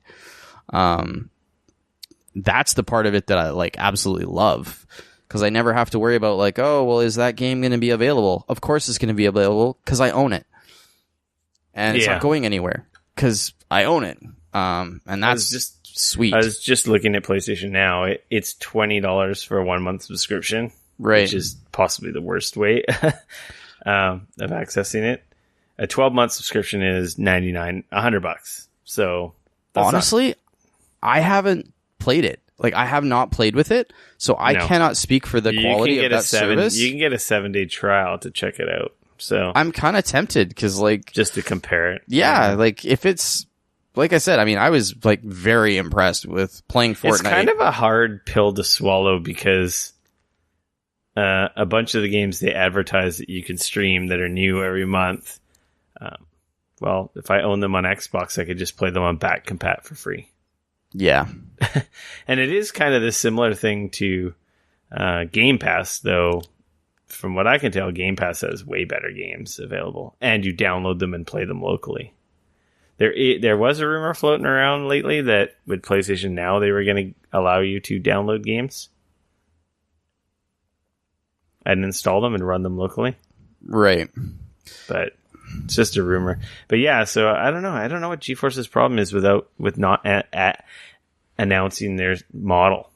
So, clearly, I don't know. I think $10 or $15 might be all right. 15 max. That's what I'm saying. And we've been over this a million times now. The Shield's a nice piece of kit, though, man. Yeah, I know. I wish they would release another Shield tablet, because that was another great piece of kit that they have since pulled off the market. I gotta get me one of those.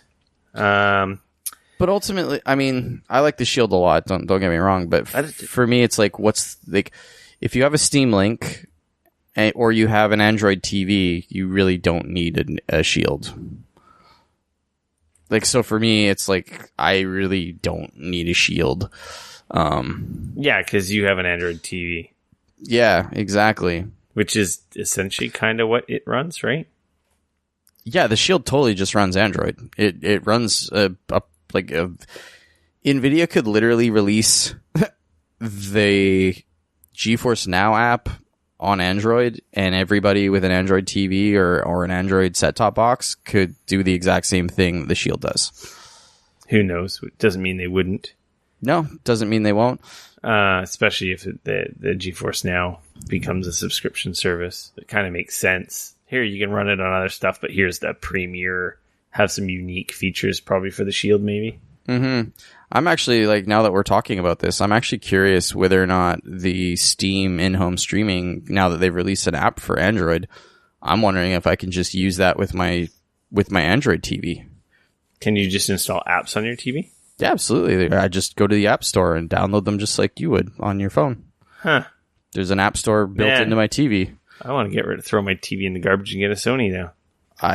Now that I'm thinking about it out loud, I'm like, shit, when we're done this podcast, I am going in the other room and seeing whether or not I can connect, because my TV has Bluetooth. I can totally connect a controller to it. Yeah, you got a Sony, so you should be able to just pair a DualShock. I can absolutely, yeah, no problem at all. Like, yeah. Wizards of the Coast is making a card game. Transformers card game. Keyword missing from that line. Damn it! Why are they doing? Oh, I want to like it. I want to be involved in a card game. Preview at San Diego Comic-Con next week. I don't know. I'll probably stay away from this. The World of Warcraft card game was bad enough. That cost me a lot of money. I've got thousands of dollars of cards in the other room. Wait, are we talking about a physical card game? Yeah, physical card game. You thought it was like an app or software? Yeah, I was thinking like kind of like a Hearthstone type thing, and I was this is like a Magic the Gathering type thing, but with Transformers. I'm out. I cut my Magic the Gathering addiction off years ago, and I'm not going back. I refuse. It launches in September in the US. The worst part about this is that I kind of still want to buy card packs just because they're probably going to look awesome. Yeah, I would like it because the card work. Exactly. The artwork on the cards. And that's stupid, and I hate myself for wanting that.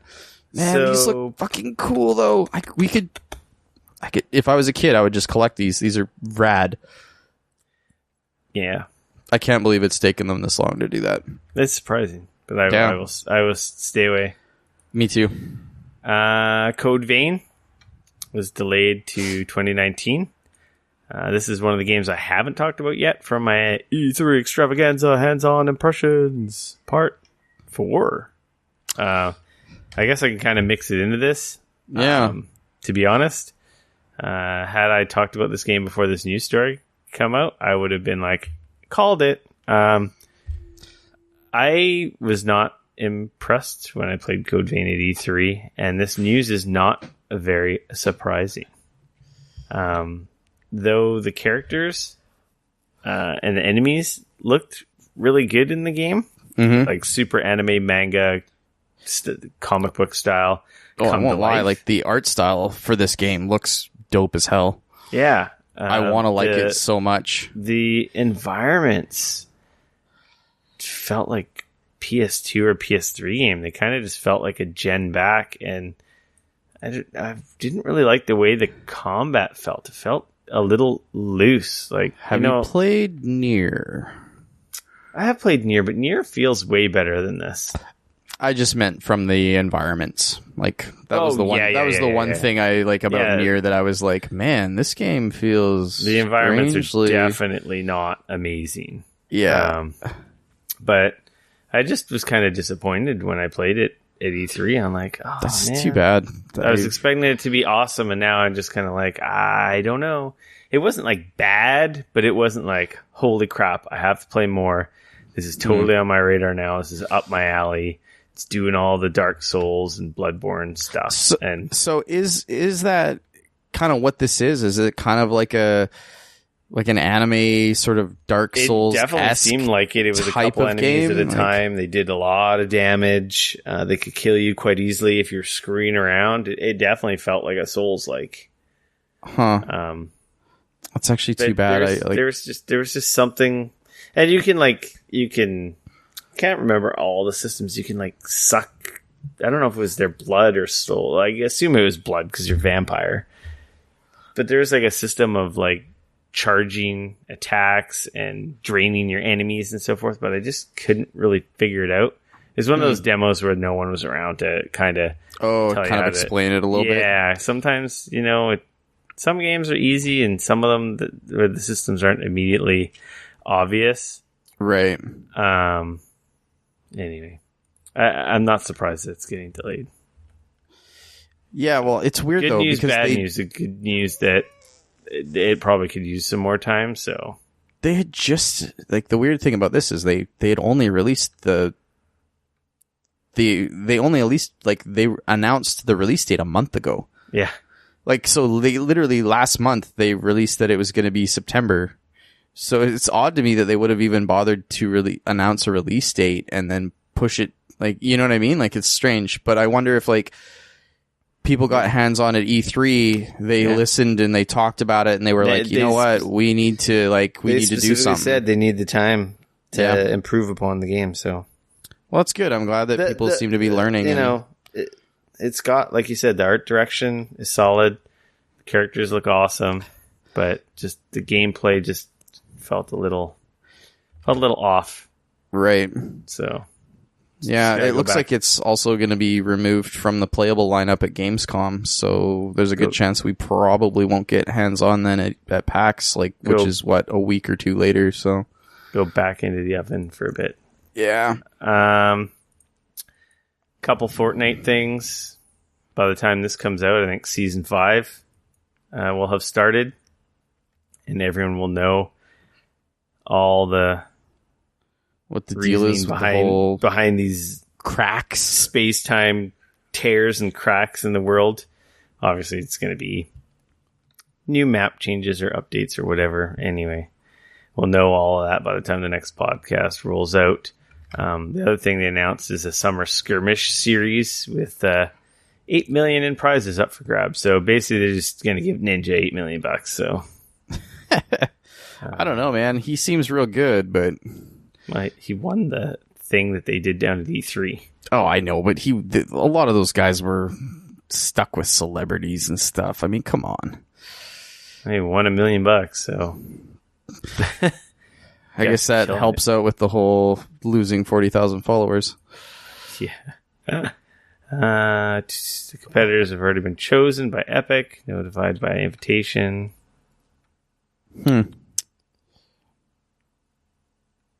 There will be ways to qualify for future events. Competition will begin this Saturday, July 14th, and we don't have any details beyond that. So basically all the competitors this first series were picked by Epic. So I assume they're obviously personalities and streamers, influencers, YouTubers, and probably people known high players off the leaderboards. I don't know if that game even has leaderboards, but somewhere I'm sure they got some system. Right. But in future, they'll probably have ways for the average Joe or little kid to get in there. I don't know. Yeah, fair enough. That's cool. We'll see how that goes. Moving on to Nintendo news. We already rated this news earlier, talking about Warframe's coming to Switch. Nothing to add there. Super important news. Release date for the new Amiibos are coming. Day and date with the new Smash Brothers, December 7th. We'll see Ridley, Squid Girl, and Wolf Amiibos. And you pretty much try to figure out a way to slide the Amiibos into this show all the time, don't you? And apparently there's going to be a lot of re-releases of many of the original Smash Brothers Amiibo will be getting re-releases later this year.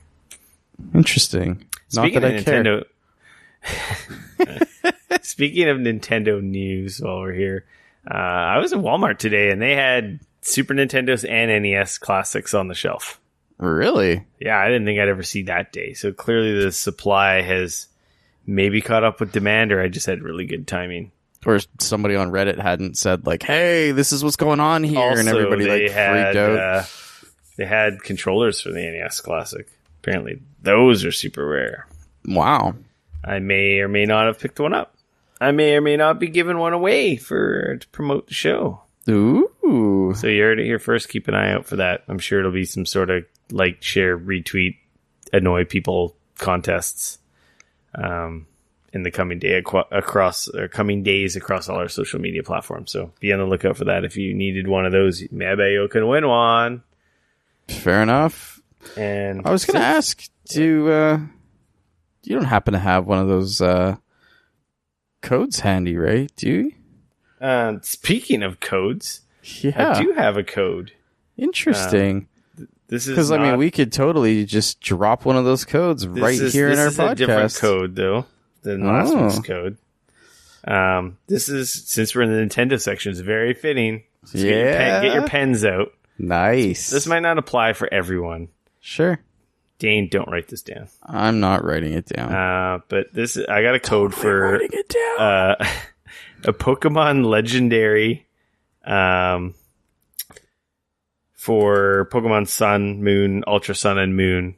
And depending on which game you redeem it for will determine which Pokemon you get. Okay. I don't know how to pronounce these bloody guys' names. Veltal or Vetal and Xerneas. Oh man, someone's yelling through their podcast or through their audio device. It's like the reindeer looking legendary, and the other one looks like a big kind of. Hey man, either way, it's free legendary weird Pokemon. Dragon. So yeah, so here's the code, and you redeem it through the game through the mystery gift menu. A827 EP548 YAAJ6NY. That code again, A827 EP548 YAAJ6NY. So yeah, enjoy that. Whoever redeems that.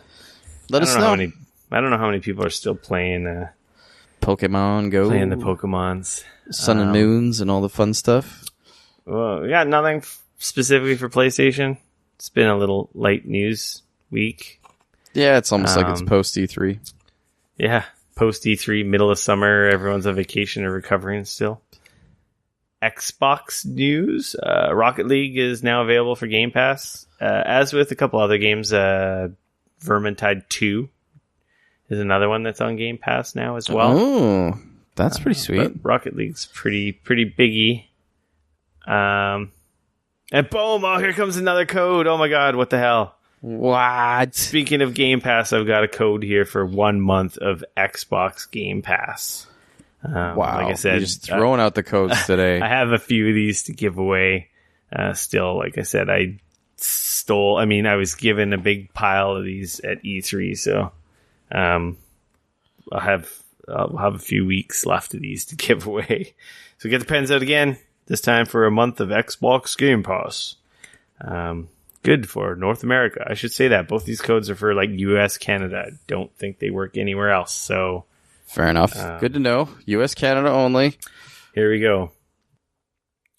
M92K9 7J9QY 6C. Oh, dyslexia there. C6W63 9KJG6 KTCRZ. And one more time quickly. M92K9 7J9QY C6W63 9KJG6KTCRZ. Enjoy a month of Game Pass. Thanks. Thank you, Microsoft. Sweet. I think I got that Pokemon from EB Games, so. Oh, very nice. Public service announcements. Just a reminder, if you're a Twitch Prime member, grab those free games they're giving away. Oh, heck yeah. I've been logging in every day. Get my games. It's been a new game every day, right? Yep. And then they're available for a few days, right?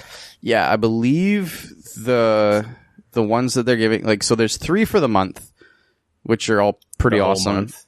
Yep. So those are the regular, these are free for the month. And then as far as I'm aware, the ones that they're releasing daily are good, I believe, for 5 days, and then that's it. So you have a couple of days to kind of jump in and make sure you get your stuff sorted. But, just jump on there, watch some Wabam, and tell Stacy we say hi, and grab your games. Nice. That's it for PSAs. Let's get to our free-for-all section.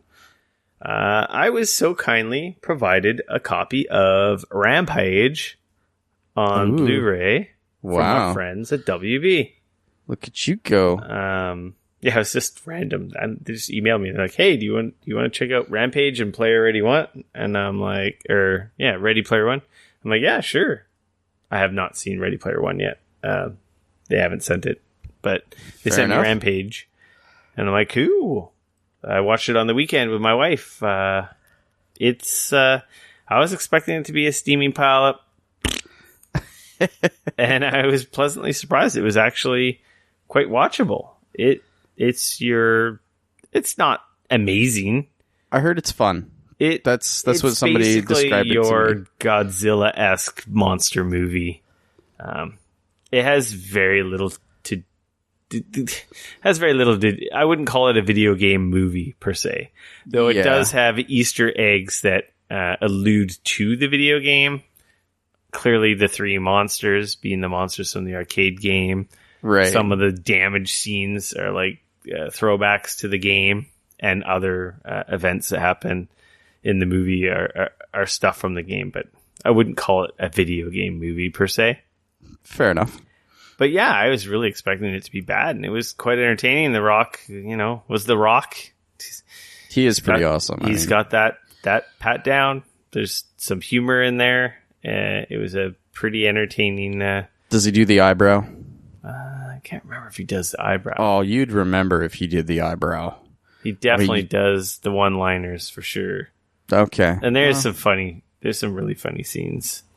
I don't think there was anything too cringy. And fair enough. I can't remember the actor. You know the actor that plays Negan in Walking Dead? Don't watch The Walking Dead, so nope. Oh, man. He was on Grey's Anatomy as well. Man, you are 2 for 2 here, buddy. God damn it. What's his name? I mean, Grey's Anatomy? Really? Do I look like a Grey's Anatomy guy to you? I'm going to find his name while I look up the cast. Sure. Everyone knows who Dwayne Johnson is. Well, yeah. But not... man, what's his damn name? I don't know. That's what you're supposed to be looking up right now. I am looking it up right now. Okay. Jeffrey Dean Morgan. Yeah, he was on Grey's Anatomy. And still don't know who that is. He plays Negan on Walking Dead. As soon as I said Negan, everyone knew who he was. Okay. He's in Rampage as well as other agency person. He never confirms whether he's CIA, FBI. He's just other government agency. Works for the Gomo. But he was really good. He kind of was playing a little bit of a Negan character. I could see some similarities there. But he was great in it. And yeah, it wasn't bad. I say it's for the rental. Going to see it in the theater. Well, I think it's long gone from the theater now. I don't know if I would have had to have seen it in the theater, but I think it's a rent. I think it's a rent if you got nothing else to do. It's a popcorn action flick. Totally. Yeah. You know? That's kind of what I figured it would be. But yeah, so that was kind of cool. Right on. We enjoyed that. Nico, my dog, not so much. He did not. Ooh. Yeah, he kind of gets pretty excited about animals on the screen. He is so fucking annoying. I remember you trying to play The Witcher with the horse, and he Yeah, he's just had a hard time with that. I don't know how he doesn't figure out it's not real.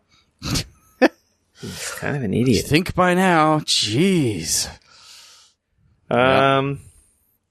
With that being said, Dane, let's do another little few games from my E3 hands-on impressions part 4. Yes. I already did one. This is going to be pretty close to the end of our E3 Extravaganza. Yeah, we're probably going to have one more and we'll be done. Everything I played. Ooh. So we did Code Vein. Yep.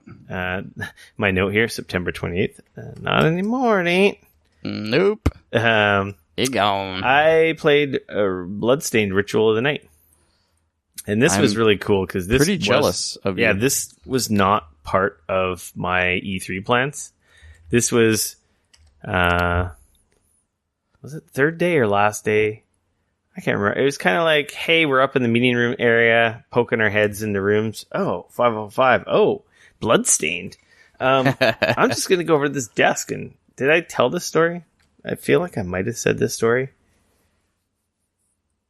a couple weeks ago. I can't remember. But anyways. Yeah, you did mention that you kind of geeked out a little bit. Yeah. But didn't know how to handle it, so didn't geek out too much. Yeah, because I saw Koji Igarashi. And then also that, I kind of went up to him and was like, hey, I don't have a relationship with you guys. Here's my card. I do a little podcast from Canada, yada, yada. And they're like, oh, yeah, is there anything you want to see? And I'm like, what? Like raised eyebrow? Like rock eyebrow? Bloodstain. Maybe, And they're like, I'm like, I'd love to see Bloodstained. And they're like, yeah, just you think you could just wait for like 15 minutes? I'm like, yeah. Yeah. No I think I can. I think I could wait 15 minutes. That doesn't seem like a very hard thing to do to see something I really want to see. And then ended up getting an hour demo with it. That's amazing. Actually, we could have played longer because they went on lunch. We could have sat there for like 2 hours. The guy's like, oh, yeah, you can just stay here and keep playing. It's a full game. And I'm like, I can't do that because I'm buying this game. Yeah. Bloodstained. So that's what you thought about the game? You're that confident about it? Bloodstained's freaking awesome. It's Symphony of the Night reimagined. I heard it's like a mix of like Symphony of the Night and was it Simon's Quest where they had the 3-character? No. Okay. There's no character switching. Not yet in the game, but it's got you absorb the demon abilities or souls. I can't remember what the exact terminology for it, which is from the DS, the last DS game. Ah, okay. I don't think I played that DS game. Portrait of Ruin? No. The last one I just beat. God damn it. Is it Order of Ecclesia? That sounds right. That's the first Castlevania that comes up in my... Yeah, Order of Ecclesia. Yeah, it's totally that. As you defeat enemies, there's a chance that they may drop an ability, and you absorb it, and then you can have that power. On top of equipable weapons, which there's different weapon types. It's plays like a Symphony of the Night. You've got your back, you can slide back, your evade. You got your magic. Nice. You got the abilities you absorb. You got big ass boss fights. The really cool thing about Bloodstained is that it has cutscenes, it has voice acting, so it has like a level of polish that like none of the other 2D Castlevania games have. Oh, that's awesome. So that was really cool, and they were really well done. The voice acting was awesome. It does have the Japanese and English, so it defaults to Japanese voice actors, but if you want, you can change it to English. And they've got some good talent doing the voices for the English side of the dub. Man, This is all I wanted in a Castlevania game. It was so good. This is your... Yeah, it's right up my alley. It's scratching that itch for you? This is the Metroidvania Castlevania that we all wanted. That's awesome. Made by the man. Right. I guess the only complaint you could possibly have is some people aren't so keen on the art style. I thought the art style was fine. So far what I've seen, I like it. You know, but I'm also a big fan of anime. It's not the pixel art. It is the 2.5D, you know, the 3D rendered characters on the 2D background. I like that. I think it looks really nice. But I played with a weapon, a sword. What else did I get? Like a giant claymore. Like there's all kind of having played Order of Ecclesia and Symphony of the Night, it's like, oh, these two games are just like jammed together. Awesome. The best parts of both those games and something new. Like the first boss is like takes up the whole screen. That's awesome. Apparently, if you're a backer, there's a demo right now. Oh, okay. Which I think is the first area of the game. Oh, cool. Yeah. Do we know does your progress go over? Maybe not. I'm not sure about that. Oh, David Hayter does one of the voices. Yes, I was actually aware of that. That's pretty sweet. Yeah, he does the voice of the character from the DS game. Or not the Switch game that came out recently. That's hilarious. Yeah, that was rad. And that was such a chance happening, that appointment, getting to play that. So, anyway. And, of course, I asked when's this coming out, and they're like, we'll have news soon. They're saying 2018, so we'll see. Interesting. I think this was the same day that we went over to Nintendo. So I played Smash. And Let's Go Pikachu. Let's go Pikachu! Had I not known Smash was like from the ground up something new for Switch, you could have fooled me. I would have said it was just a Wii U game. Really? Well, visually, I'm sure if I put them next to each other, it would be apparent that it was a new version of the game. Yeah. But you know how they your play mind, pretty much identical. Yeah, you know how your mind works with fighting games, right? Oh, for sure. You know, like Street Fighter 2 looks like Street Fighter 5, right? That's not quite, but you know what I mean, right? Like, yeah, no, I know what you mean. Soul Calibur or still looks amazing in your brain, and then you see it and you're like, shit, really? If you were to see the new one, yeah, you'd be like, holy crap, that doesn't look as good as I remember. Yeah. It played as expected. I played as Ridley. I played as Snake. Did I play as Ice Climbers? I think I played... No, I played as the Squid Girl or whatever, the new one. Squid Kids? Was she playable? No. I can't remember if she was Get playable. your story straight, man. Come on. People need to know. No, I didn't play as her. I played as Ridley, Snake, and I played as the Link as well. So we played that 4 players. And what can I say? It was Smash. Snake, it was cool to play Snake. Ridley was really cool. We played on the 2 new stages. So the Breath of the Wild stage. Right. And the Splatoon stage. I think there might have been another new stage. We played like 3 times. Not gonna toot my own horn here, but I may have won all 3 games. I'm not surprised. Might not be fair. I was playing against 3 girls. 2 girls. Joel's not a girl. Oh, sorry, Joel. Just breaking your balls. But yeah, we were playing against the Nintendo reps, and they were both females. They weren't bad. But man, can't take me down my Smash. We know that's coming December 7th, as noted earlier, to match those Amiibo release dates. Now, Pokemon Let's Go. Also played that. I played it with the Pokeball controller. Interesting. When's that coming out again? I just deleted it, didn't I? Probably. November 16th. And the controller as well. The controller apparently, I think, works with the mobile game as well. So you can attach it to your phone via Bluetooth? Yeah, I think she said it's got a pedometer built in it. Interesting. So for the hatching your eggs stuff, but then also for when your phone's in your pocket and it'll alert you if Pokemon are nearby. Right. It has a speaker. I believe it has a light on it as well. The really cool thing about the Pokeball controller is you could put Pokemon in it and take them with you. So I don't know if it's limited to which Pokemon you can put into it or if it's all of them, but it had Pikachu in it clearly.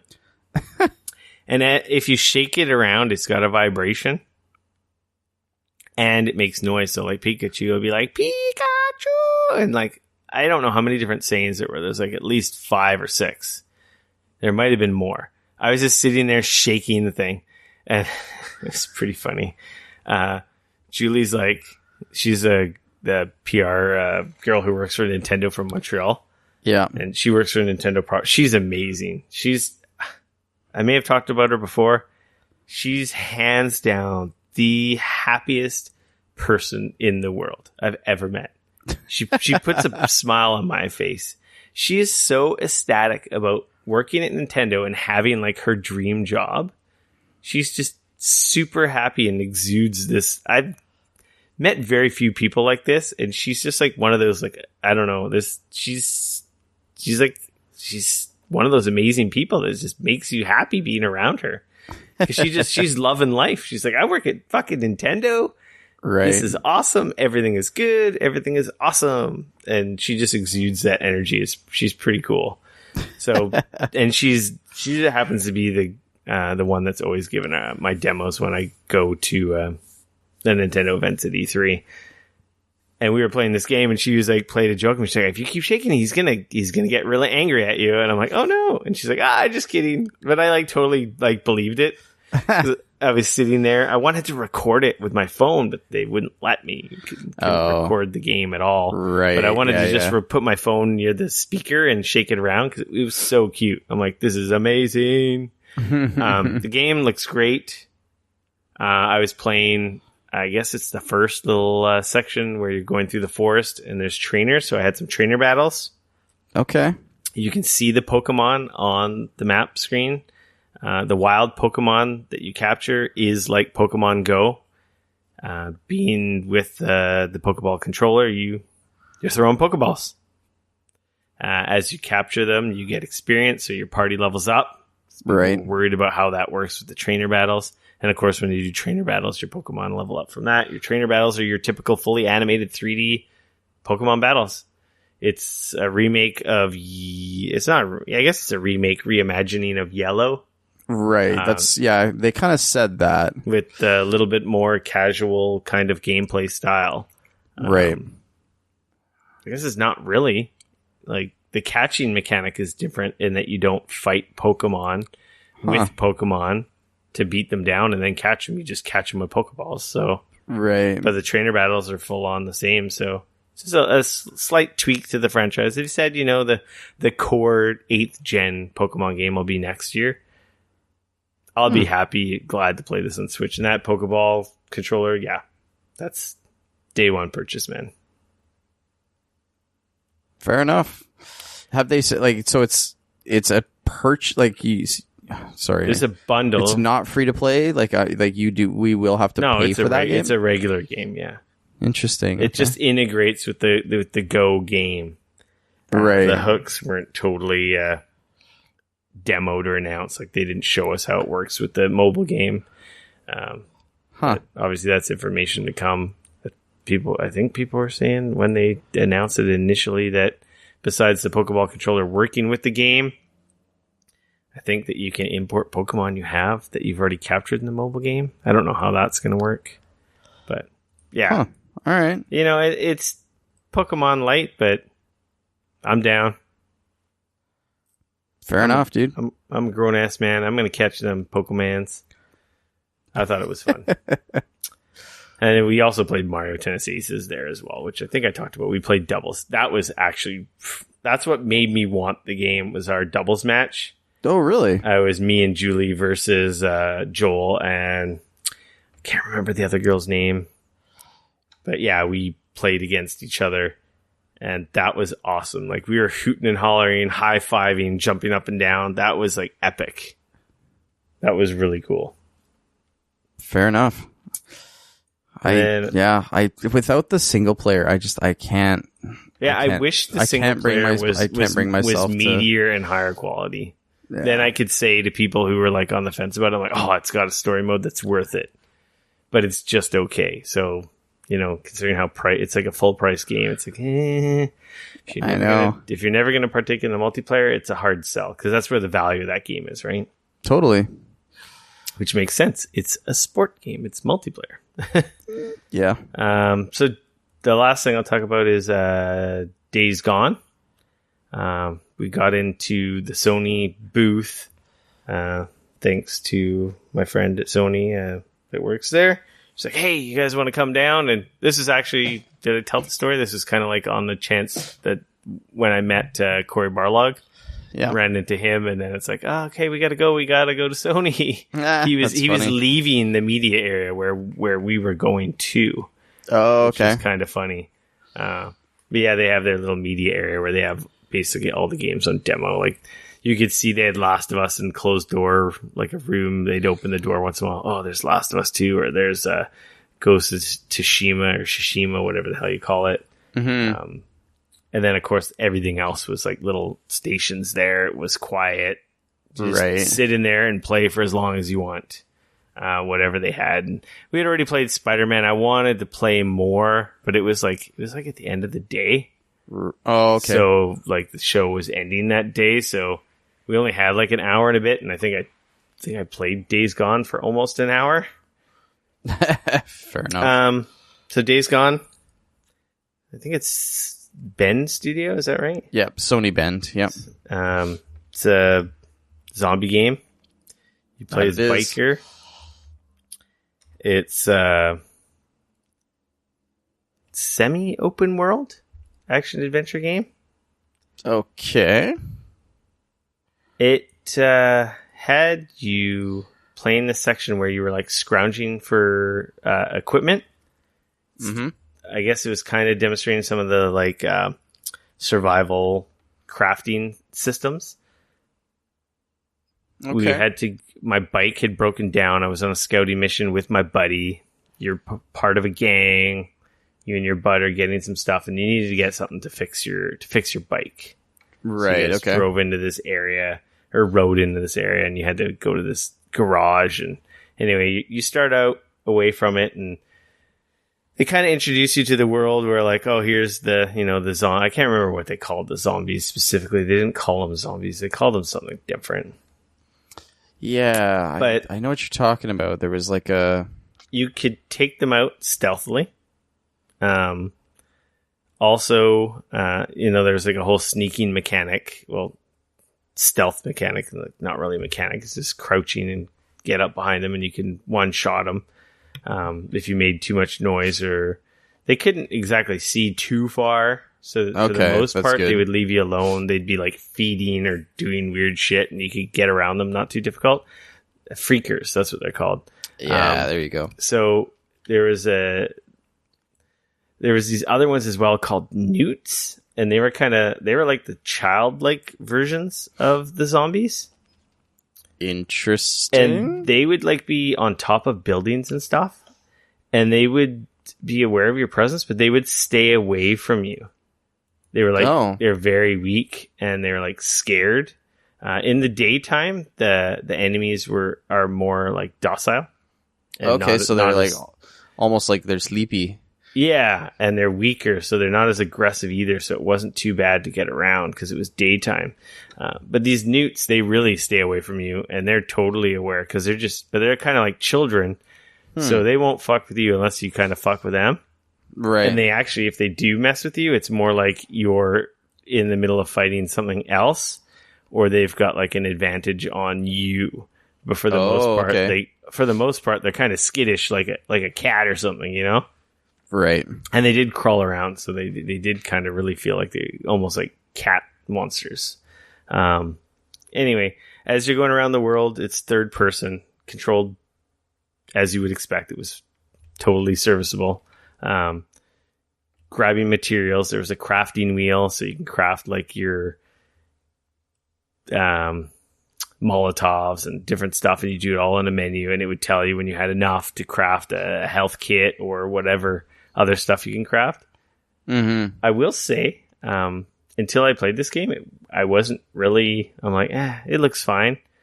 I'll probably end up picking it up day one. I liked what I played. It seems pretty cool. Interesting. Okay. You know, it's not the most amazing looking game in the world. But it played really well. I liked the combat. They had us do this little mission, and then, you know, it went into story, cutscenes and whatnot. And then we played, there was another section that was the horde. We had to get into this certain area, but there was a horde there. And basically you were setting up like mines and proximity bombs, proximity mines, setting up traps, and trying to funnel the horde. And it was almost like they had like, there was like a health meter on the screen. Yeah. And until I messed with them, they weren't really aware of me yet. But once they were aware of me, it was just like hundreds of zombies like charging me. For the most part, you could use like, you had like craftable, not meds, but like boosts. You could slow down time. You could get your stamina. Trying to like get a handle on how many of them there are. You can get your stamina on. So it was kind of like a construction site, and there was like this little, almost like a valley, but like little skinny road that was sunken down from like the rest of the area.